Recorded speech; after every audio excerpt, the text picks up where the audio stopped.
3월쯤인데요. 저는 현장에서 커다란 전동 드라이버로 자재를 조립하고 있었습니다. 그런데 순간 드라이버의 앞부분이 자재에 박히면서 드라이버가 역으로 회전했고 손도 같이 꺾여버리는 사고를 당했어요. 집에 와서 보니 통증이 계속 심해지고 손이 점점 부어오르더라고요. 그래서 결국 병원에 갔죠. 회사에서 바로 이야기를 하고 산재 처리를 하려고 하는데 회사에서는 그냥 산재 처리하지 말고 치료 금액을 주겠다고 하더라고요. 그러곤 회사에서 얼마의 돈을 제 통장으로 보내주었습니다. 그런데 병원 진료가 하루 만에 끝나진 않잖아요. 계속 병원 방문을 하며 검사만 12개를 진행했고 진료도 길어졌습니다. 병원비도 계속 쌓였고요. 어느 순간 병원비가 회사에서 받았던 돈보다 더 많이 나오더라고요. 그래서 추가 비용을 요청했습니다. 그런데 회사에서는 이미 줬다며 오히려 사건을 덮으려고 하더라고요. 저는 계속 치료를 받으며 결국 철심 박는 수술까지 하고 한동안 제대로 주먹을 못 쥐게 된 후유증까지 앓게 되었지만 처리해주지 않았어요. 이후 후유증이 업무에도 영향을 미쳐 저는 퇴사를 결정하게 되었습니다. 이런 경우 도움을 받을 수 있을까요?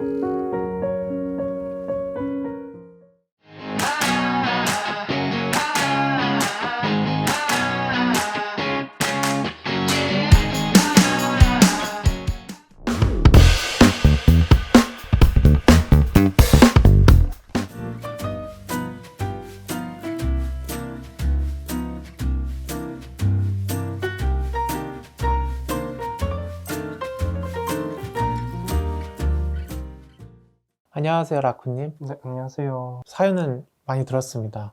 좀 팔은 괜찮으신가요? 네, 지금 팔은 많이 나아졌습니다. 사고가 나고 나서 산재 신청을 보통 하게 되는데 산재 신청은 하지 않으신 건가요? 회사 측에서는 산재 처리를 하지 말아달라고 하더라고요. 그러면 이 치료비는 어떻게 받냐니까 금액으로 지불해준다고 했었습니다. 그러면 이제 회사에서는 보상을 해줄 테니까 산재 신청을 하지 말아달라고 한 건가요? 네, 맞습니다. 쉬셨을 거잖아요. 일을 못 하셨을 텐데 수술도 하고 치료도 받으시려면 그 기간 동안에 임금은 뭐 어떻게 받으셨나요? 임금은 받지 못하였습니다. 아, 임금은 하나도 받지 못하셨고 제가 작업을 할 때 손을 많이 쓰게 되다 보니까 후유증이 커지다 보니까 이제 일을 할 수가 없게 되는 게 가장 큰 문제가 되었습니다. 그때 회사로부터 병원비는 얼마 받으셨나요? 한 300 정도 받았습니다. 실제 병원비는 얼마 정도 나왔나요? 병원비만 500 정도 나왔습니다. 추가적인 치료비 회사에 청구를 했을 때 회사가 뭐라던가요? 회사 측에서는 줄 만큼 주지 않았냐면서 금액을 받았으면은 이제 그만 말할 때가 되지 않냐면서 오히려 저에게 안 좋은 식의 말을 하더라고요. 그래서 이게 생각보다 라쿠님 같은 사연을 가진 제대로 된 보상도 받지 못하고 또 산재 신청도 할 수 없는 거라고 생각하고 이렇게 넘어가시는 분들이 많은데 치료비를 추가적으로 받지 못했을 때 사비로 내신 거잖아요. 부모님이나 가족들은 뭐라고 하시던가요? 산재 처리를 하자라고 말을 하였었습니다. 근데 제 입장에서는 산재 처리하는 과정과 복잡한 때문에 산재 처리는 하지 않는 게 좋을 것 같다. 그렇게 얘기를 하고 후유증이나 이러한 부분들에 대해서 보상을 요구해야 되지 않냐 하였지만 그 정도까지는 아니어도 될 것 같은데 라고 생각을 해서 처리를 하지 않게 되었던 것 같습니다. 산재를 당하신 많은 분들께서 본인이 실수해가지고 산재가 발생했다고 해서 뭐 자책하거나 스스로를 이제 좀 죄스럽게 생각하는 경우가 있는데 전혀 그렇게 생각하실 필요가 없고요. 그런 사고들을 이제 보상하기 위해서 산재 보상이라는 제도가 있는 거고 산재 신청이나 이런 것들도 쉽게 제도가 되어 있기 때문에 어렵게 생각하지 않았으면 좋겠어요. 그러면 제가 이제 말씀만 들었는데 회사 측에서 고용노동부나 이런 곳에 산재가 발생했다는 사실을 신고한 적이 있다는 걸 들은 적이 있으신가요? 아니요, 전혀 없습니다.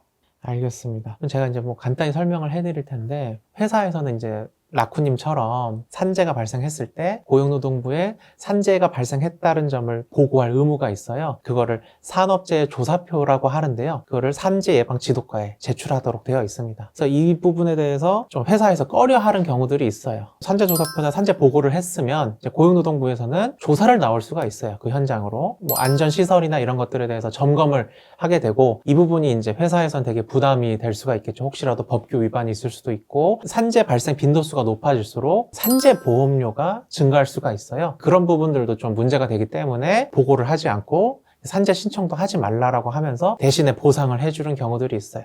지금처럼 회사에서 산재를 은폐하거나 그리고 산재 조사표를 제출하지 않고 보고를 하지 않는 경우에는 1회 이제 미제출 시에는 700만 원 과태료가 있고 총 3회 누적이 되면 그때부터는 2천만 원씩 과태료를 매기게 됩니다. 그리고 산업안전보건법에 따라서 산재를 고의적으로 은폐한 경우 회사에서는 형사처벌까지 받을 수 있는데요. 1년 이하의 징역 또는 1천만 원 이하의 벌금에 처해지게 됩니다. 상세하게는 지금 처음 듣습니다. 좀 모르시는 분들이 많아요. 그래서 산재 신청을 한다는 것만으로 회사에 막 뭐 갑자기 불이익이 가거나 이런 거는 없고 점검이 나온다거나 이런 건 예방을 목적으로 나오는 것이고 산재요율 같은 경우에도 단순히 사고 하나만을 가지고 산재요율이 뭐 증감되거나 그러진 않거든요. 저는 산재 처리를 하게 되면 회사에게 불이익이 갈 줄 알았습니다.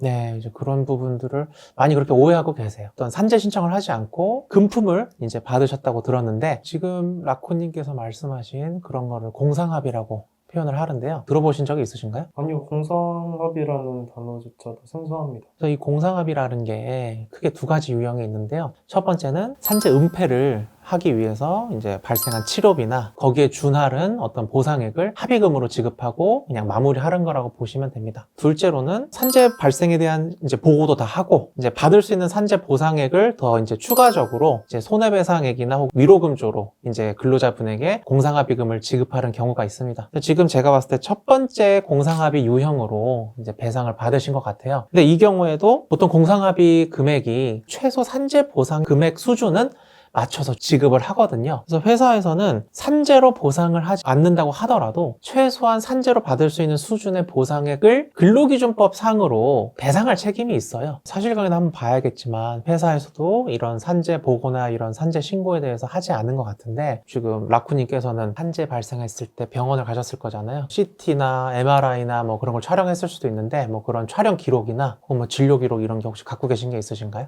아니요, 가지고 있는 건 없습니다. 가지고 있는 게 없으시더라도 병원에 가서 진료 기록이나 그리고 뭐 CT나 MRI 촬영하셨을 때 그 내용을 이제 제공해 달라고 하면 제공을 다 해 주실 거예요. 그 자료를 갖고 공상합의를 하셨더라도 본인이 근로복지공단에 3년 안에는 신청을 하실 수가 있거든요. 각종 산재 신청에 필요한 자료를 갖고 근로복지공단에 신청을 하시면 됩니다. 지금 같은 경우에는 공상합의로 받으신 금액이 있잖아요. 그거를 이제 초과하는 이제 치료비 부분에 대해서는 일정 부분 보상이 될 거고요. 이게 중요한데요. 치료를 받는 기간 동안에 일을 하지 않더라도 근로복지공단에서 임금의 일정 부분을 이제 보상을 해줍니다. 제가 봤을 때는 임금도 그 치료 기간에 하나도 못 받으셨고, 그리고 치료비도 공상합의금보다 훨씬 더 많이 나왔기 때문에 산재 신청을 하시면 이제 보상을 이제 소급해서 받으실 수 있으실 것 같아요.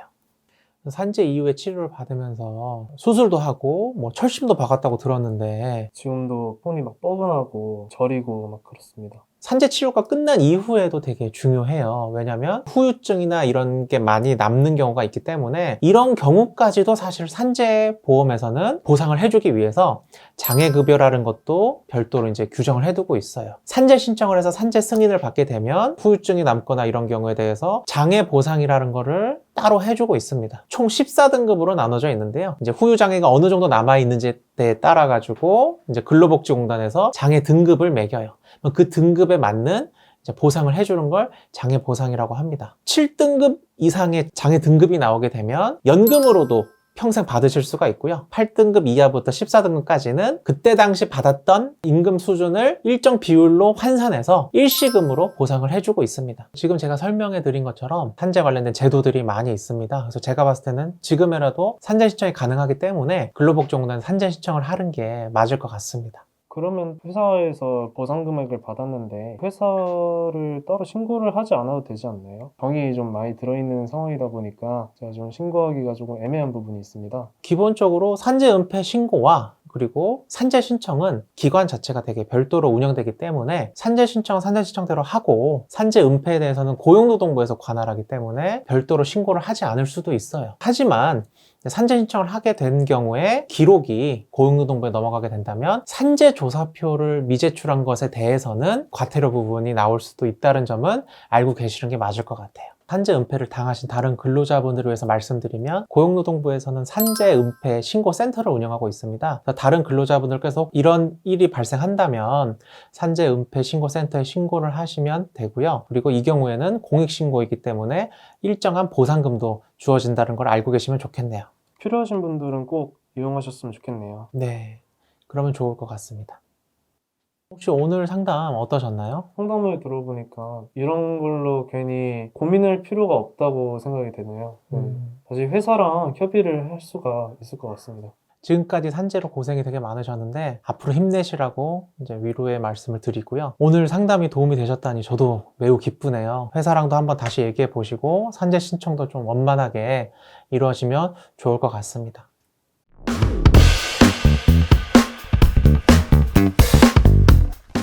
오늘의 원포인트! 바로 산재가 발생했다면 꼭 산재보험 보상을 신청하는 것. 산재보상은 치료비에 대한 보상도 있지만 치료가 종료되고 나서 발생할 수 있는 장애까지 보장해준다는 점을 꼭 기억해 주었으면 좋겠습니다. 고용노동부에서도 한국판 뉴딜로 산재보험 사각지대를 해소하기 위해 적용 대상을 점차 늘려나가고 있습니다. 특히 올해 7월 1일부터 IT 업종 소프트웨어 프리랜서 분들도 산재보험 적용이 가능하도록 바뀌었습니다. 또한 앞으로도 계속 적용 범위를 확대해 나갈 계획이라고 합니다. 꼭 많은 분들이 혜택을 받으면 좋겠네요. 사고 자체를 예방할 수 있도록 사업주분들은 안전한 근무 환경을 만들어 주시고 근로자분들도 안전모, 안전화, 착용도 잘 해주셔서 사고가 줄어들기를 바랍니다. 모두가 윈윈하며 일했으면 좋겠습니다.